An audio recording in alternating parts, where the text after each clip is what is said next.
ரசிக்கிறேன் ரசிக்கிறேன் இயேசுவோடு நாட்களை என் மனதில் மனதாய் நிலைக்கும் என் தகப்பன் இயேசுவை ரசிக்கிறேன்.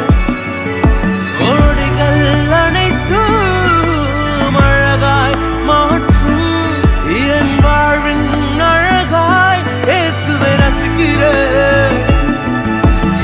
ரசிக்கிறேன் ரசிக்கிறேன் தேவனோடு வாழ்க்கையை ரசிக்கிறேன் ரசிக்கிறேன் இயேசுவோடு நாட்களை ரசிக்கிறேன் ரசிக்கிறேன் தேவனோடு வாழ்க்கையை ரசிக்கிறேன் ரசிக்கிறேன் இயேசுவோடு நாட்களை